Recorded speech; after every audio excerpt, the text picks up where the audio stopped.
Dobre, takže dvojplamene sa idú teraz vo veľkom zjednocovať v novej zemi. Hej.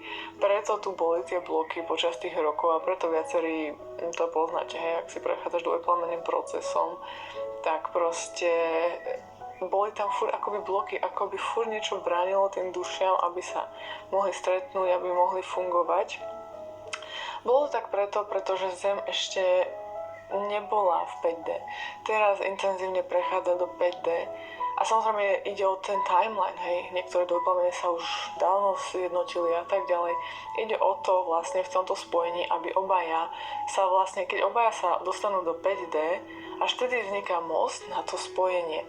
Pretože toto dvojplamenné spojenie je spojenie bezpodmienečnej a čistej lásky. To znamená, tam nie je strach, tam nie sú pochybnosti, tam nie je manipulácia, tam nie je lipnutie na tom človeku, hej. Tu je úplne akoby, je to tá najvyššia forma lásky, aká sa tu vlastne dá zažiť na Zemi, čo sa týka vzťahov, a to je práve to dvojplamenné spojenie, a preto je to tak intenzívne a preto len roky trvá sa na to pripraviť, hej. Každý jeden individuálne.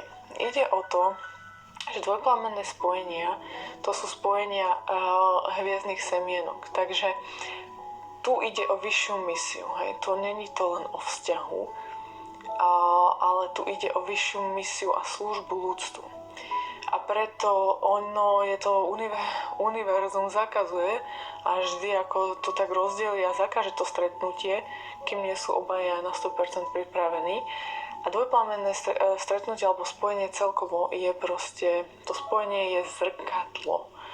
To nie je niekto iný, nejaká iná bytosť, to si ty, áno.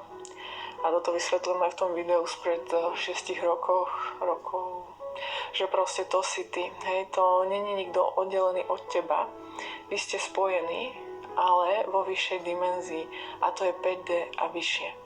Takže vy ste od začiatku spojení.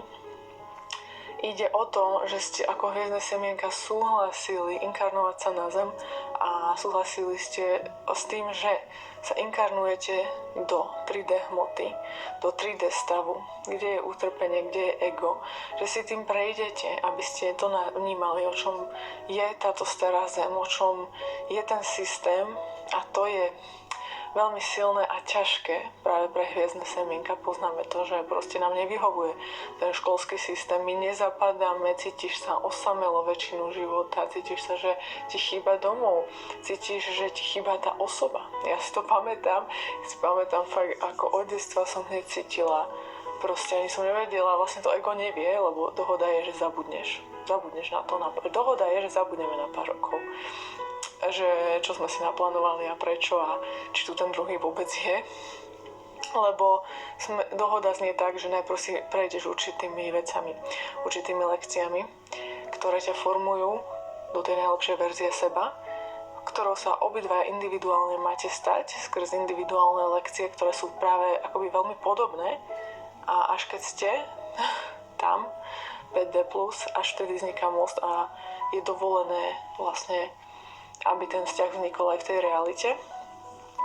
Samozrejme, toto vie byť také akoby rôzne, že naozaj my si vyberáme, aký timeline chceme žiť, ale ak chceš žiť svoj najvyšší timeline, ak chceš byť svojou najlepšou verziou a plniť túto najvyššie poslanie, tak budeš so svojím dvojplameňom. Hej, to je proste dané. Takže samozrejme, akoby jasné, že tu je tá slobodná vôľa a môžeš si vybrať, že budeš s nejakou spriaznenou dušou a tak ďalej. A tú cestu si vyberáš tu, hej. Ako je niečo dopredu dané, ale je na tebe, či sa preto rozhodneš, pretože sú vždy viaceré cesty. Ak sa otvoríš vyššiemu poslaniu a chceš pomôcť ľudstvu, a už tým, keď si prešiel tak ťažkou cestou, tak ja predpokladám, že chceš žiť tú najlepšiu verziu reality a že si zaslúžiš to všetko, tú najvyššiu formu lásky a bohatstva a všetkého, čo vie tento svet ti ponúknuť, hej, tú realitu, že ju chceš takú. Pretože hviezdne semienka to nemajú ľahké. A tým, že tá dohoda znela prejsť si peklom a skrz to peklo sa očistiť a vlastne úplne odpútať od hmoty a ísť do vyššej dimenzie, z ktorej potom človek funguje ako liečiteľ, ako niekto, kto je napojený na seba, niekto, kto šíri proste bezpodmienečnú lásku, kto je veľmi akoby vyrovnaný a tá aura je priamo veľmi akoby silná a liečivá.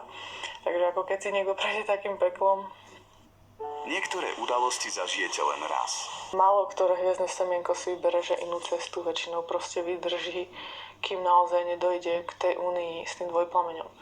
A vec sa má tak, že najprv musí dojsť k tej únii na energetickej úrovni. To znamená, vy sa inkarnujete, hej, ako obidve hviezdne semienka, väčšinou úplne akoby od seba ďaleko, veľakrát. Veľakrát to je človek z inej krajiny, nemusí občas, viem, že aj niektorí sú z rovnakého mesta, ale celý život sa ako nemohli nejak stretnúť. Áno, lebo ten vesmír tam spraví ako blokádu. Niektorí sa aj stretli, ale potom ich ten život ako rozdelil. No a tu ide o to, aj tých verzií realít a ako to nejak ako vyzerá v tej realite a ten proces dvojplamený je byť veľmi individuálny. A k tomu sa dostanem, že ako rôzne to môže práve vyzerať.